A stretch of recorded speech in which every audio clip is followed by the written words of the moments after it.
My psycho mom never wanted me to have a girlfriend because she should be the only woman in my life. So when I brought over my first ever girlfriend, she exploded and made her cry. That was my breaking point, and I went nuclear. Within a few months, my mom was begging for forgiveness and telling us she'll do anything to restore the relationship. Ever since I was a kid, my mom made it crystal clear to me that she would come before my wife. And so, my dream of having a wife I loved was always dependent on my mother accepting her and liking her too. When I entered high school, I wanted to start dating, but every time I showed a picture of a girl I liked to my mom, she'd shut it down, saying I didn't need a girlfriend because she should be the only woman in my life. I knew deep down that what she was doing was wrong, but I pushed it away because I never wanted to make my mom upset. Fast forward 7 years later, I'm now 26, and at the last family gathering I brought over my first ever girlfriend. I was positive she would be the girl my mom accepted. She was studying to be a veterinarian, was drop-dead gorgeous, and was a national-level swimmer in high school. She kept reassuring me that things would be okay and that my mom would love her. For a second, I actually believed her, so when I knocked on my parents' door, I had more confidence than ever. But then my mom opened the door. "Hey mom, I would like you to meet my girlfriend Kate." "What is this word doing here with my precious baby boy?" she interrupted, yelling. Both mine and Kate's faces deflated, and I tried to say something. "Mom, please just give her a chance." "No, she doesn't get to just come into our house. She knows she's not good enough for you, doesn't she?" She turned to Kate. I saw Kate holding back tears, and I felt so many emotions overcome me at once. Anger, embarrassment, hatred, everything. I told Kate we were going back to my car,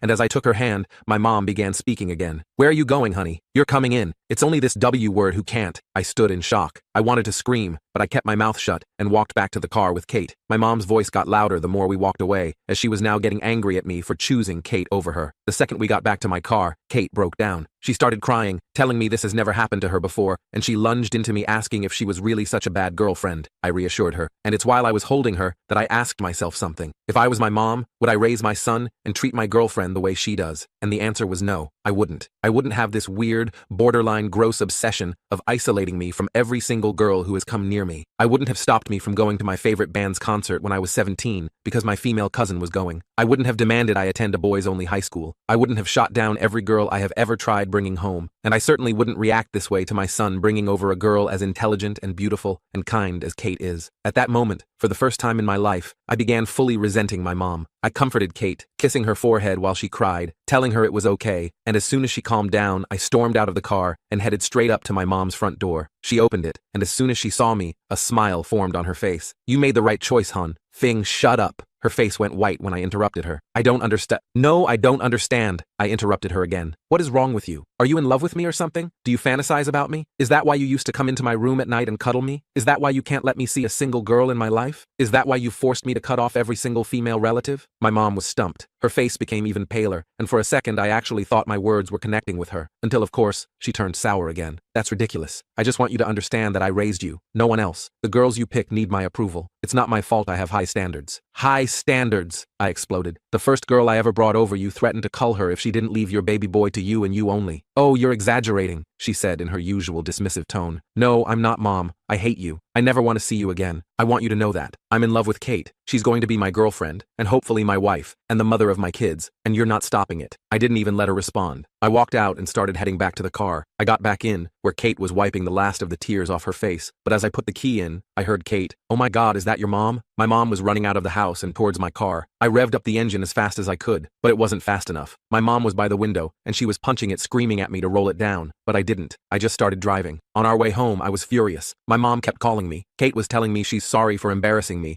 and asking me if I was sure I still liked her, but all the noise around me simply came in one ear out the other, because I was going to have a relationship with Kate, and I was going to make my mom back off. But then it hit me. I hadn't really dealt with her at all yet. The situation with my mom was far from over, and Kate seemed to sense my anxiety as we drove back to my apartment. "Your mom needs serious help, Matt," she said quietly, squeezing my hand as we pulled into my parking spot. I nodded, still seething with anger, but also feeling an unexpected wave of guilt wash over me, not for standing up to my mom, but for allowing her behavior to continue unchecked for so many years. Once inside my apartment, Kate and I collapsed onto the couch, emotionally drained from the confrontation. My phone continued to buzz incessantly with notifications from my mother, who had now escalated to sending rapid-fire text messages, ranging from guilt-tripping, "How could you do this to me after everything I've sacrificed?" to outright threats about what she'd do if I chose that woman over her. I finally muted my phone and tossed it aside, pulling Kate closer to me as she rested her head on my shoulder. We sat in silence for a while before Kate suggested that I might benefit from talking to someone professional about my relationship with my mom. "This isn't normal. You know that, right?" she whispered, and I nodded, the reality of my upbringing becoming clearer with each passing moment. That night, neither of us slept well. Kate was still processing the verbal assault she'd endured, and I kept waking up from nightmares where my mother was chasing us through endless hallways. By morning, I had 47 missed calls, 29 voicemails, and over 100 text messages, all from my mom. Most disturbing was her final message sent at 4:27 a.m. "I'm coming over to talk sense into you. That girl has poisoned your mind against me." I immediately called my dad, who sounded exhausted when he answered. "Your mother didn't come home last night," he sighed, and I felt my stomach drop. "She's been driving around looking for your place. I tried to stop her, but you know how she gets." I thanked him quickly and hung up, rushing to lock all the windows and doors, while Kate watched with growing concern. "We should call the police," she suggested, but I hesitated, not wanting to escalate the situation further. That hesitation proved costly when,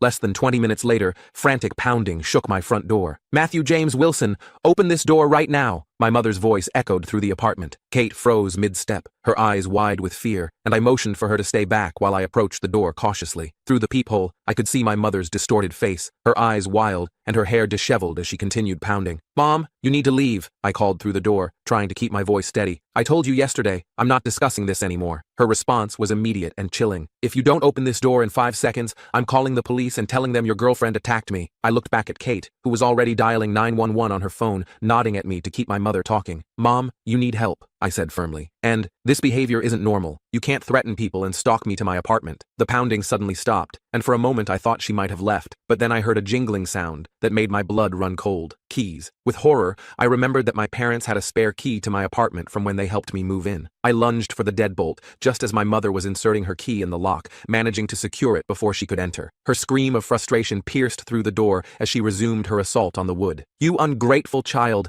after everything I've done for you." Kate was speaking quietly but urgently into her phone, giving my address to the emergency dispatcher and explaining the situation. I backed away from the door as my mother's tirade continued, her threats becoming increasingly bizarre and disturbing. "I'll tell everyone what you did to me when you were 13, she shrieked, making me frown in confusion. I had no idea what she was referring to, but the implication was clearly meant to be threatening. 10 excruciatingly long minutes later, we heard sirens approaching, and my mother's ranting abruptly ceased. From the window, I watched as 2 police officers approached her in the hallway, speaking calmly, while she gesticulated wildly toward my door. When they knocked, I opened it cautiously, keeping the chain on as I explained the situation. My mother immediately launched into tears, playing the role of concerned parent with an Oscar-worthy performance. "My son's girlfriend has been manipulating him," she sobbed to the female officer, who regarded her with professional detachment. "She's isolating him from his family who loves him." The officers separated us, one speaking with my mother in the hallway, while the other interviewed Kate and me inside the apartment. I showed the officer the barrage of texts and calls, explained the confrontation from yesterday, and how my mother had shown up unannounced at my apartment, threatening to make false allegations. The officer, a steady-eyed man named Peterson, listened carefully before sighing. "Family situations can be complicated," he said diplomatically, "but what you're describing sounds like harassment. Would you like to file a restraining order?" I hesitated, looking at Kate, who gave me an encouraging nod. "Yes," I finally said, feeling both relieved and heartbroken. "I think that's necessary at this point." What followed was an exhausting bureaucratic process of statements, paperwork, and court appearances. My mother fought the restraining order viciously, hiring an expensive lawyer who painted her as a loving mother, concerned about her son's well-being. Fortunately, her erratic behavior during the proceedings, including an outburst where she called the female judge a homewrecker who probably stole someone's husband, only strengthened my case. The judge granted a 1-year restraining order, requiring my mother to stay at least 500 feet away from both me and Kate. My father called me that evening, sounding more defeated than I'd ever heard him. "Your mother's not well, Matt," he said softly. "She's refused to admit it for years, but this might finally be the wake-up call she needs." He explained that he'd convinced her to see a therapist, though she maintained it was only to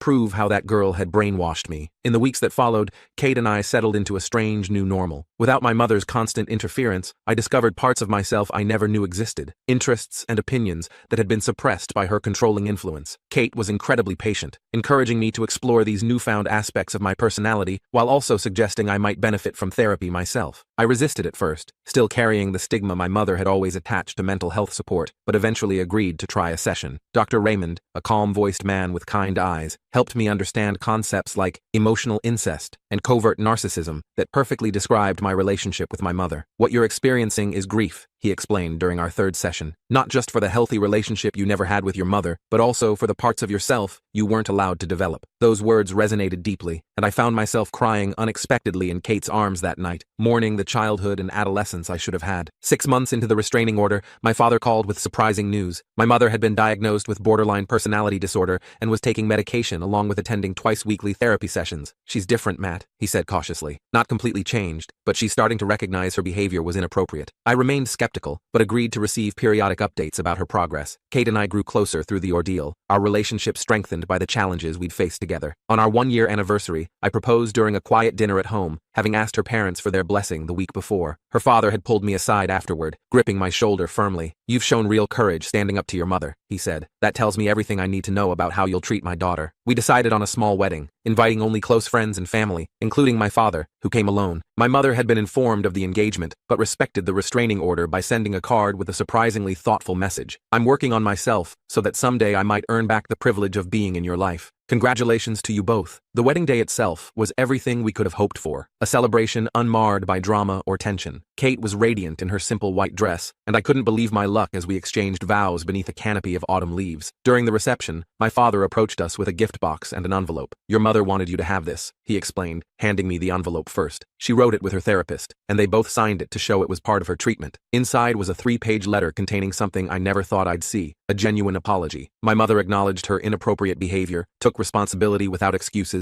and expressed hope for eventual reconciliation while respecting our boundaries. The gift box contained a family heirloom, my grandmother's watch that my mother had always refused to part with. "A gesture of letting go," my father explained, his eyes misty. After our honeymoon, I agreed to a carefully controlled meeting with my mother in her therapist's office. The woman who greeted me bore little resemblance to the wild-eyed creature who had pounded on my door nearly 2 years earlier. She was subdued, speaking carefully and respecting my personal space. "I know I can never undo the harm I caused," she said, hands clasped tightly in her lap, "but I'm committed to being better, for myself and for any relationship we might rebuild in the future." It was the first of many monitored sessions, gradually transitioning to short coffee meetings with strict boundaries. Kate eventually joined some of these meetings, her presence a testament to her extraordinary compassion and strength. 3 years after our wedding, when Kate announced she was pregnant with our first child, we faced the difficult decision of how much access my mother would have to her grandchild. After much discussion, we agreed on supervised visits only, a condition my mother accepted with humility that would have been unimaginable before her treatment. The day our daughter Lily was born, my mother waited patiently in the hospital waiting room until we invited her in. Her hands trembled as she held her granddaughter for the first time,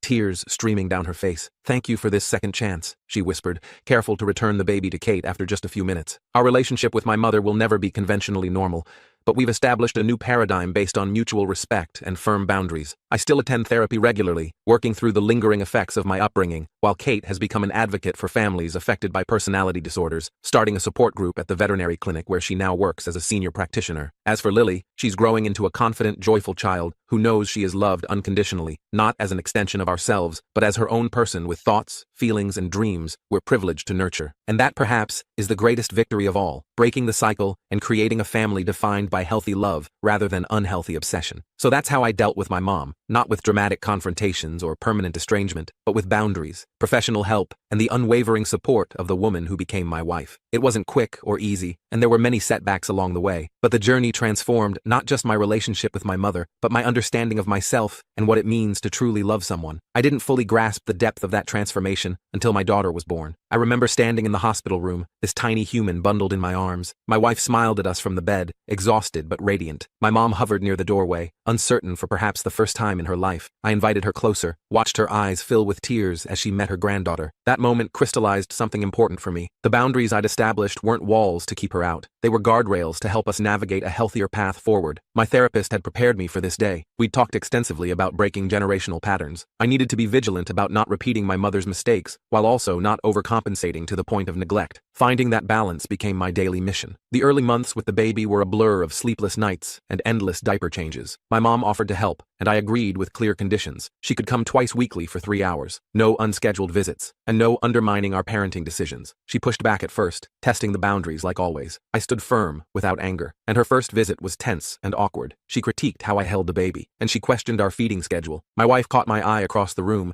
our silent communication system in full effect. I took a deep breath and redirected rather than confronted. The next visit went better. Mom brought homemade food and actually asked before picking up the baby. Small victories, and progress isn't linear though. A month later, she showed up unannounced at 7 a.m. on a Sunday. I answered the door in my boxers, dark circles under my eyes from a night of colic screams. Mom pushed past me with a bag of baby clothes she'd bought. I stopped her in the hallway, told her she needed to leave and call later for a scheduled visit. Her face crumpled like tissue paper. Old guilt came rushing back, that familiar undertow, but I stood my ground. And later that day, she called and apologized. That was a first. And we rescheduled for Tuesday afternoon. The real breakthrough came during a family dinner when my daughter was 6 months old. Mom started her usual narrative about how no one had ever loved me like she did, how she'd sacrificed everything for me. I felt my wife tense beside me, protective as always. But instead of letting it slide or fighting back, I tried something new. I acknowledged her love and sacrifices. Then I gently suggested there were many ways to love someone. The conversation shifted. It wasn't perfect, but it was progress. Years of therapy had taught me to recognize the wounded child inside my mother. Her own upbringing had been harsh and conditional. She'd never learned healthy attachment. That understanding didn't excuse her behavior, but helped me respond with compassion rather than reactivity. As my daughter grew from infant to toddler, the dynamics shifted again. Mom became obsessed with being the favorite grandmother. She brought excessive gifts, and she competed with my in-laws for attention. I implemented a gift limit policy for everyone. Mom complied, reluctantly, but she complied. And she started therapy herself around this time. Never mentioned it directly to me. My aunt let it slip during a family gathering. I didn't press Mom about it, and some journeys need privacy. My daughter's third birthday party became an unexpected milestone. Mom helped with decorations without taking over, and she deferred to our plans. She actually collaborated with my mother-in-law on the cake. My wife squeezed my hand under the table, her eyes saying everything. That night, after everyone left, I found myself sorting through old photos, pictures of me at 3, my mother's arms wrapped around me possessively. I studied my face in those images, and the anxiety in my eyes, the tense little shoulders. Then I looked at photos from that day, of my daughter laughing openly, moving freely between all the adults who loved her. The contrast hit me hard, and I was breaking the cycle. This work affected my career too, and I became more assertive at the office, set clearer boundaries with clients, stopped taking on impossible deadlines to prove my worth. My boss noticed the change and respected it, promoted me. The extra money helped us buy our first house, a modest 3-bedroom with a yard. Mom offered to help with the down payment. I thanked her, but declined. Financial entanglements had always been her favorite leash. The house needed work, while weekends of painting and repairs. Mom showed up in old clothes, ready to help without criticism. She and my wife planted a garden together, small green shoots pushing through dark soil, and like hope made visible. My brother visited that summer, and he'd moved across the country years ago, minimal contact with Mom. He watched our new family dynamic with wary confusion, asked me how I could stand to have her around at all. I explained about boundaries, and about the work we'd both done. He just shook his head, said I was a better person than him. I'm not though, and just someone who made different choices. The holidays used to be battlegrounds, and Mom demanding certain traditions, meltdowns if plans changed. And that year, we hosted Thanksgiving, made it potluck style. Mom brought her famous stuffing without insisting everyone acknowledge its superiority. She helped clean up afterward, and she left when she said she would. My wife cried after she went home, and said she'd never thought this was possible. I hadn't either, honestly. Raising a child while healing my own childhood wounds proved complicated. I found myself overreacting to normal developmental stages. My daughter's first tantrum triggered something primal in me. I walked away, hands shaking, and called my therapist the next day. We worked through it, developed strategies for separating my past from her present. My mother noticed these moments too. Once, after witnessing me struggle with my daughter's defiance, she approached carefully, said simply that I was doing a good job, that I was a good father. Those words shouldn't have meant so much coming from her, but they did. When my son was born 2 years later, the family dynamics shifted again. Mom seemed more relaxed this time, and less desperate to prove herself. She'd established her place in our family system, knew the boundaries would hold, and knew her role was secure if limited. My father had remained peripheral through all this. His presence in my childhood had been like furniture, there but unresponsive, and he called when my son was born, actually sounded interested, and started visiting more often, started talking more. Mom and Dad in the same room still generated tension. Some wounds never fully heal, but they managed civil interactions centered around the grandchildren. My therapist helped me understand I couldn't fix their relationship, only navigate my own connections to them. Work stress peaked when my son was 6 months old. A major project went sideways, and deadlines loomed impossible. Sleep deprivation clouded everything, and old patterns beckoned. Work myself to exhaustion, and prove my worth through productivity. I caught myself this time, and requested deadline extensions, delegated where possible, and made it home for dinner most nights. My wife's career was taking off too, and we juggled childcare and household responsibilities, sometimes smoothly, sometimes with friction. Mom offered to watch the kids one afternoon a week. Consistent, reliable help,